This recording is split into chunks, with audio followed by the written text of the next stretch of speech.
Melanie and her boyfriend rushed to the location as quickly as they could, their hearts pounding with dread. When they finally arrived, the scene before them sent a chill through their bodies. With trembling hands, they opened the door.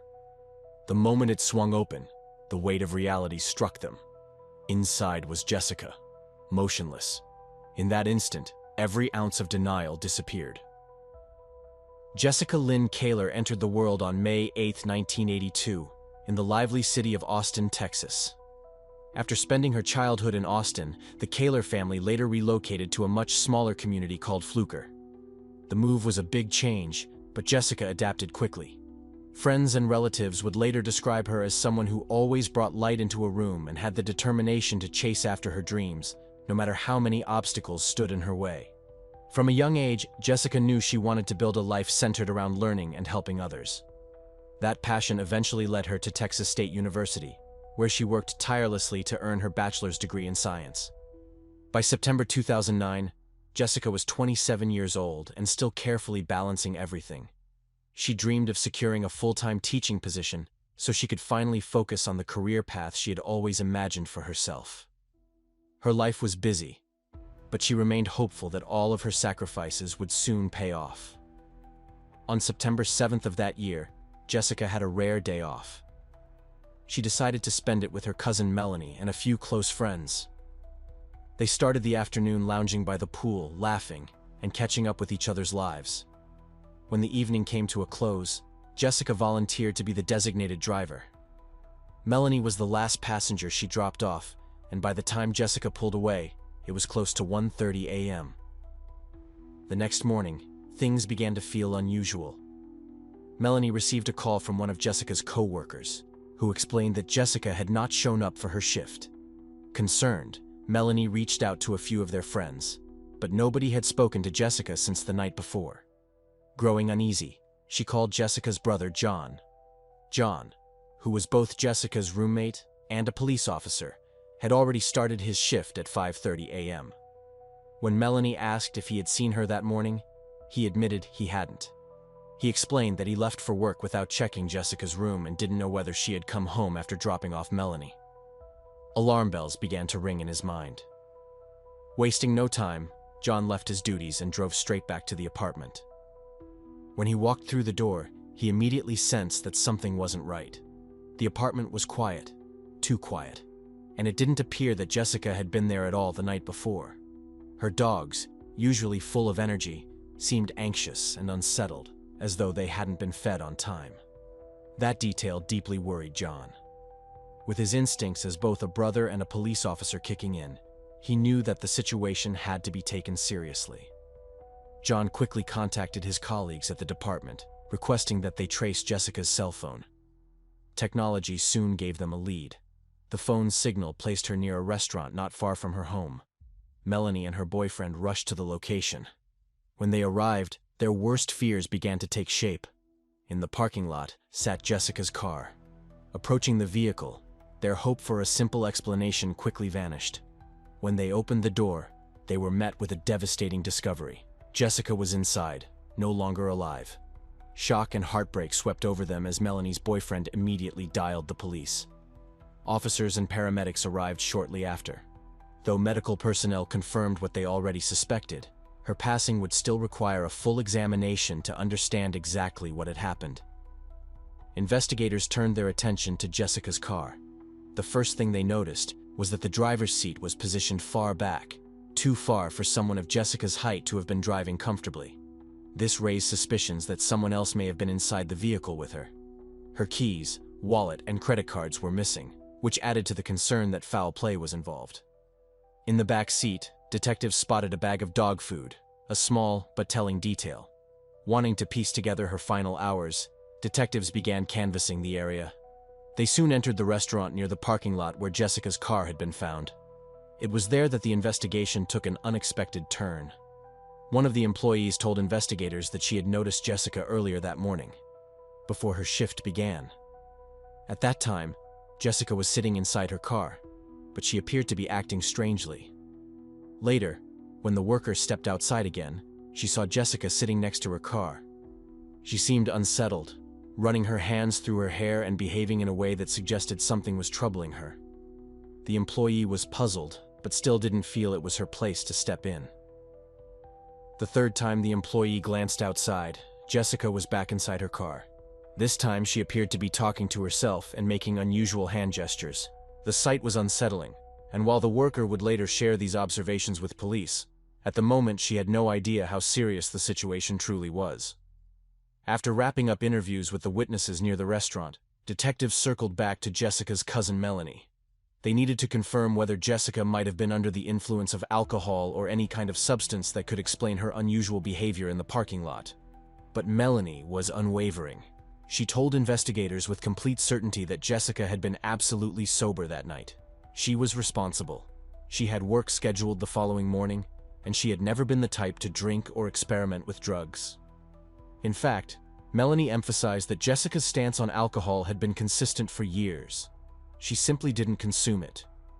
Friends and relatives knew her as someone who preferred to keep a clear head and live with discipline. That night was no exception. To Melanie, the suggestion that Jessica might have been impaired was not only inaccurate, it was insulting to her cousin's character. Fortunately, experts soon offered a possible explanation. According to medical professionals consulted during the case, Jessica may have sustained a traumatic injury during the incident, one that affected her brain and left her disoriented. The intense Texas heat only made matters worse. Sitting inside a locked vehicle under the scorching sun for hours could have amplified the effects of her condition, leaving her confused, dazed, and unable to recognize the danger she was in. This theory helped detectives understand why Jessica had appeared so unsettled, why she might have been talking to herself, and why she never reached for her phone to call for help. It was heartbreaking to think about, because experts concluded that if just one of the witnesses who saw Jessica had picked up the phone and requested medical assistance, there might have been a chance for doctors to save her life.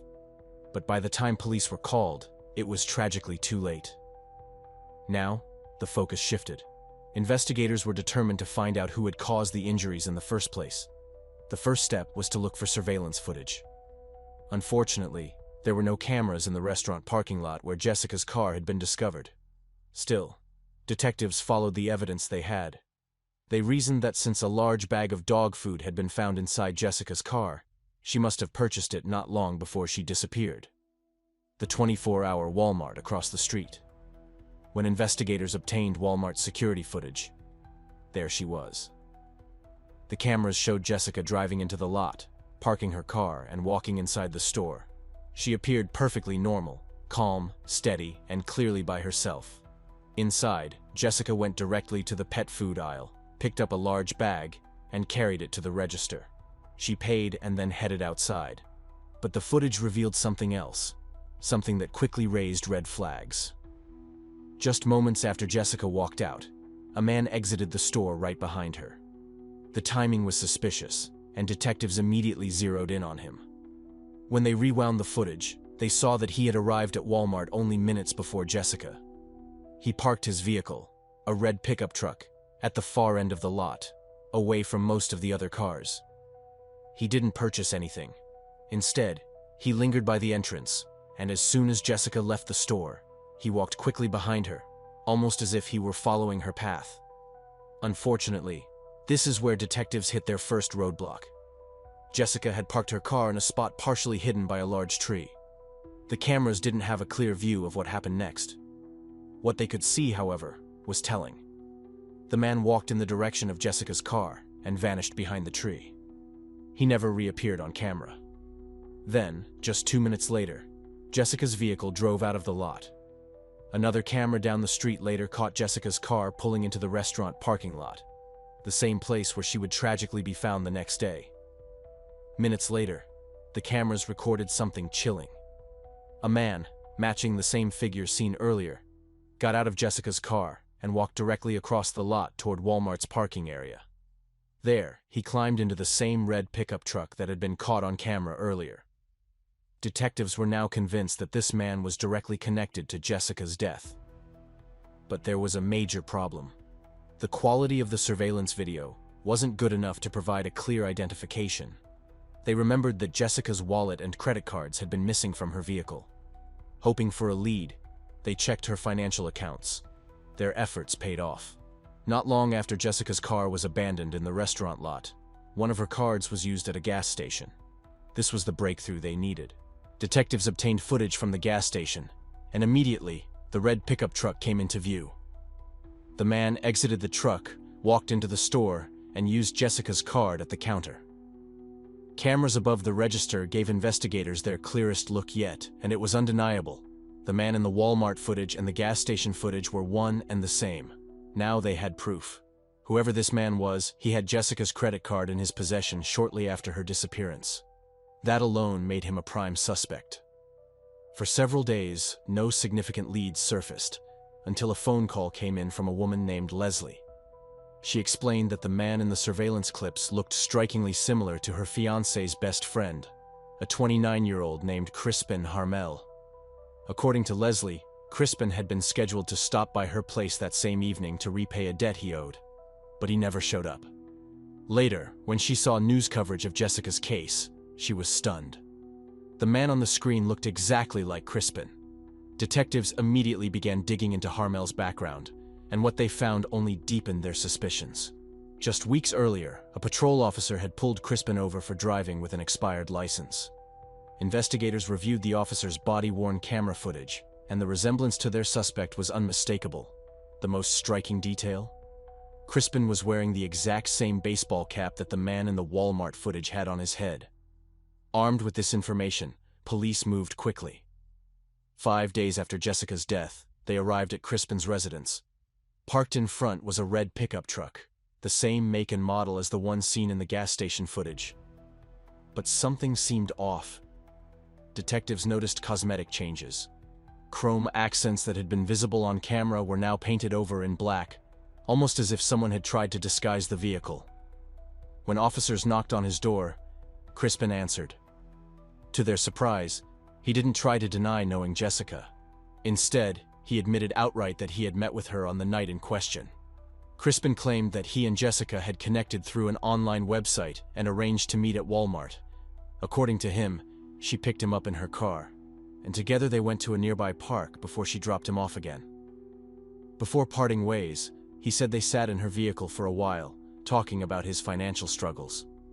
At that point, he insisted, Jessica had generously handed him her credit card so he could buy gas.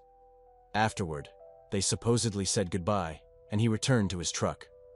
When the news broke about Jessica's death the following day, Crispin claimed he panicked. Afraid that police would suspect him, he said he destroyed the credit card and repainted parts of his truck to avoid attention. Surveillance evidence already tore holes in his version. For starters, cameras never captured him entering Jessica's vehicle before she left Walmart. Instead, they showed him trailing behind her, then vanishing near her car. More importantly, the footage clearly recorded him walking back to his truck alone, without Jessica, long before her car ever left the parking lot. Investigators seized Crispin's phone, computer, and Jessica's devices. As they expected, there was no evidence of any communication between them. No calls, no text messages, no online exchanges. His story of meeting through a website had no proof to back it up. It was nothing more than a desperate attempt to rewrite the truth. When detectives began combing through Crispin Harmel's personal computer, they stumbled upon something that immediately caught their attention. Just hours after Jessica's body had been discovered in her car, Crispin had conducted multiple internet searches. He had pulled up news articles covering Jessica's case, reading in detail about the discovery of her vehicle, the timeline of her final hours, and the early stages of the investigation. He had actively searched for updates within hours of the discovery, before Jessica's name had even spread widely. From there, investigators began piecing together the chain of events, using the surveillance footage and their growing profile of Crispin. According to their reconstruction, Harmel had likely spotted Jessica inside Walmart. Perhaps he saw her as an easy target, shopping alone, late at night, with her car parked in a poorly lit area of the lot. He followed her movements carefully. The footage showed him entering the store and lingering, but never shopping. Instead, he walked into the restroom, then exited quickly, as if buying time until Jessica finished at the checkout.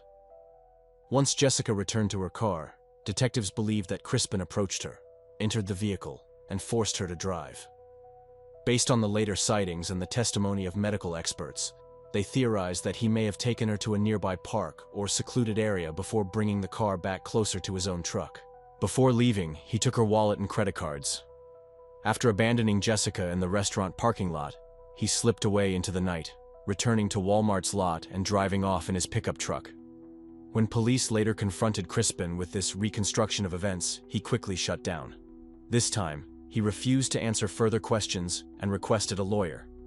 His silence only deepened suspicions.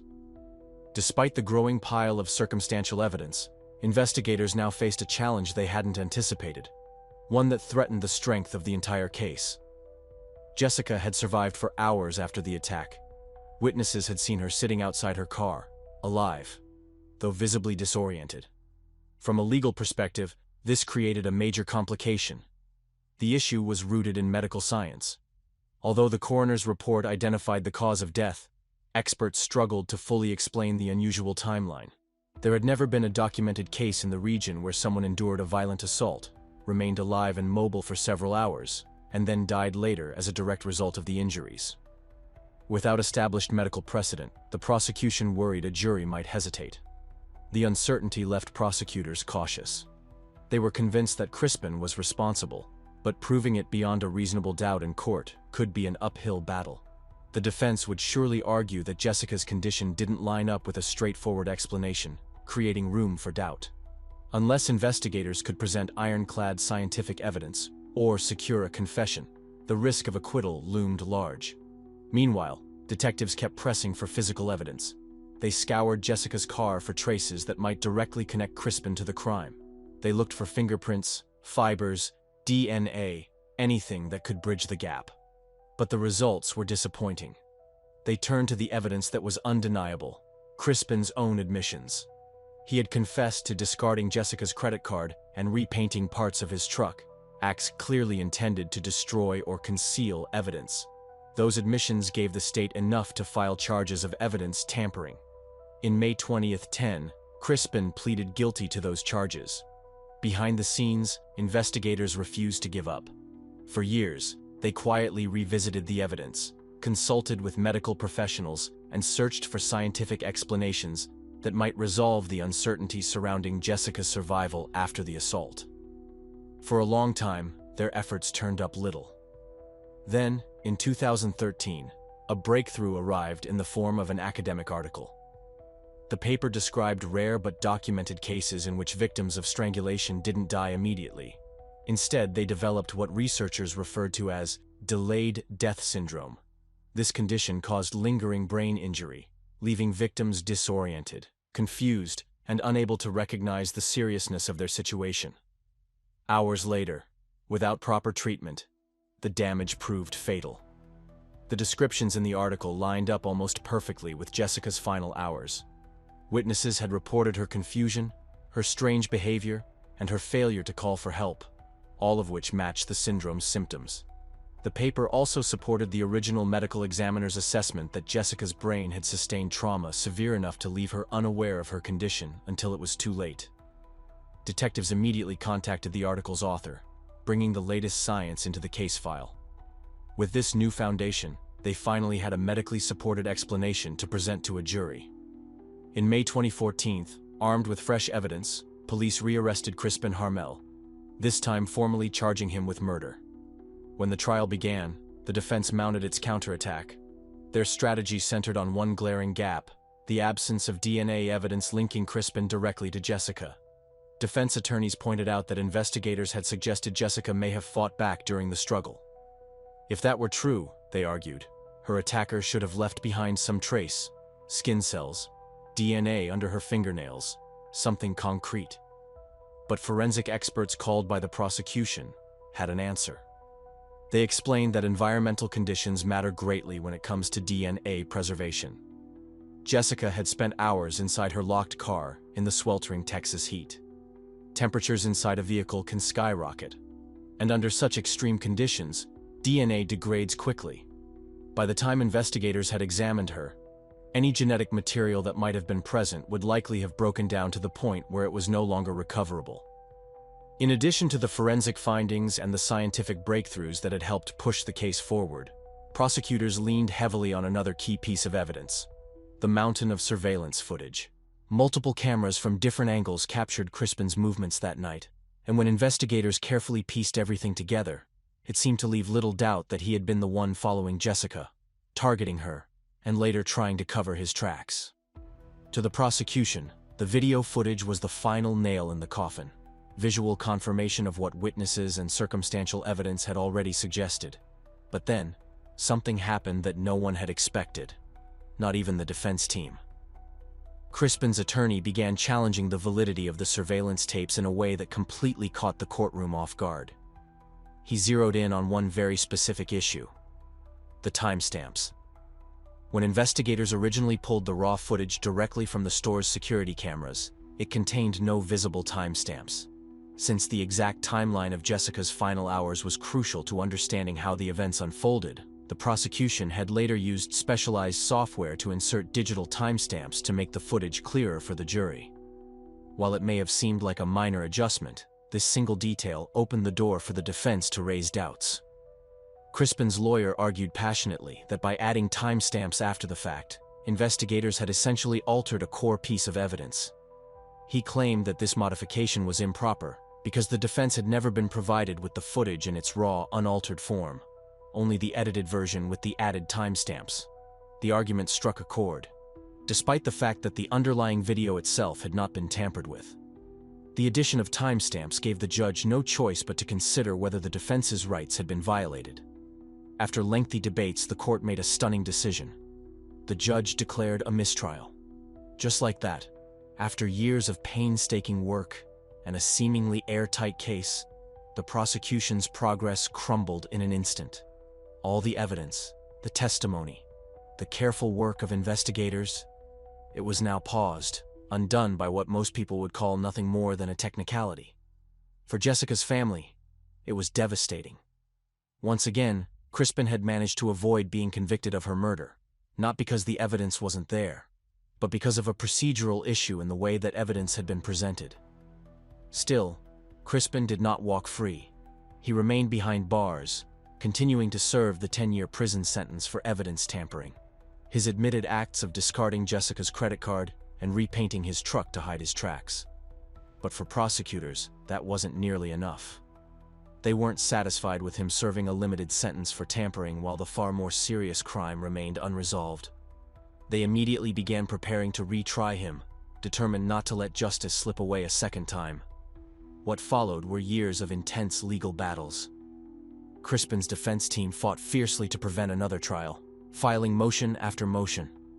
They argued that retrying him would amount to double jeopardy, a violation of his constitutional rights.